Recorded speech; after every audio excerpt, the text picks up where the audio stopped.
Hi, and welcome to Fellows in Training on the Go. I'm Deirdre Mooney from Maine Medical Center in Portland, Maine. Valentin Fuster from New York. And my name is Afshin Oktay. I'm from Ochsner Medical Center in New Orleans. We're in the middle of an exciting day on Sunday, and we just had a few questions. Dr. Fuster, what is your thoughts on the direction for the ACC? Is it going to be getting more involved with primary prevention in communities, or where do you see the ACC going for next year?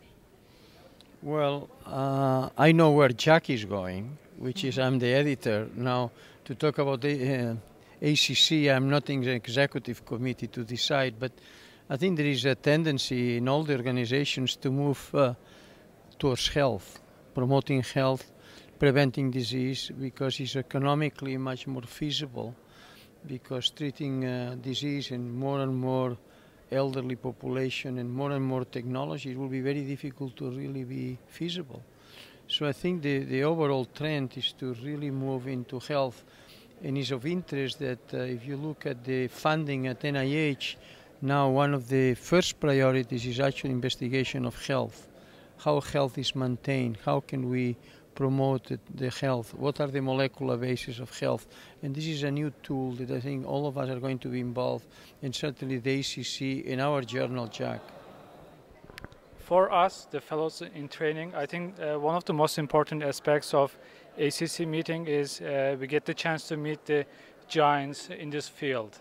And can you share your memories from old times when you were a fellow or early in your career?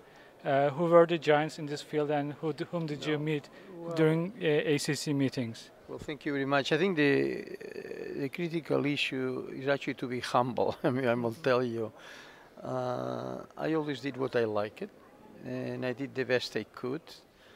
And if I can help somebody else, even better. So it is not a big thing.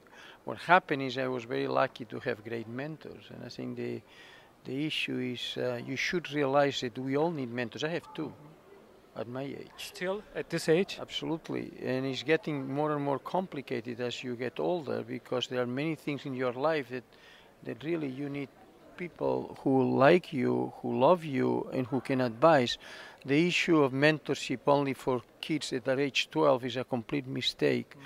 So I think that what I would say, I would make two maybe pieces of advice based on my experience. The first one is that you really find a mentor, and the mentor is a person who has your chemistry, who would jump into the ocean for you, not somebody around that you ask questions. And there's a mentor that is general for your life, and there's a mentor that is specific for a project. That's one.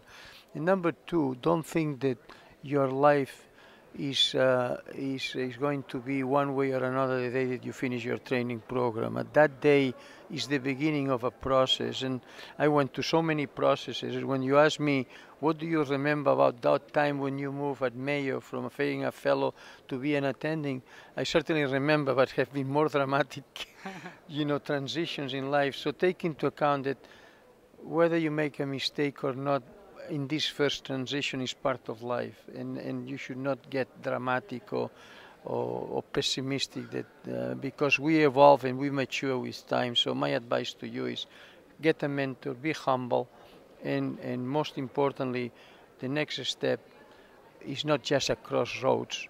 Get in. If it works, it works. If it doesn't work, you will find another road. I see. You are well known with your efforts to get fellows in training more involved in ACC as well as JACC, and we would like to thank you for the new fellows in training page on the JACC. It's working. I think we are excited about it. I read all the letters written by the fellows, and then we have a senior person now that writes. I think I like this to continue, and you guys should really ask for articles and of things that you think are important for you. And actually, I believe in young people anyway, and I want JACC to get into the younger more and more. So I think the fellows page, I think, was something I feel very proud about it. Between the fellows page and then the center image, I think the changes have been incredible. Are there any more changes coming with JACC? Well, the audio is a lot of change. I mean, I don't know if if you listen to what they go over every week, but they summarize all the articles, and this is a lot of work. And he's working. We have a lot of entries right now, and because people read less and less, so you have to use other tools. Vision, like the image that summarizes the article, audio. So we are moving into a new era, and we have to be there. So the changes that you will see is all are simplicity. I believe in simplicity, but to go into in depth that people can capture what you're saying, and I think we will continue with this philosophy. Thank you for your time. We greatly appreciate this. Thank you.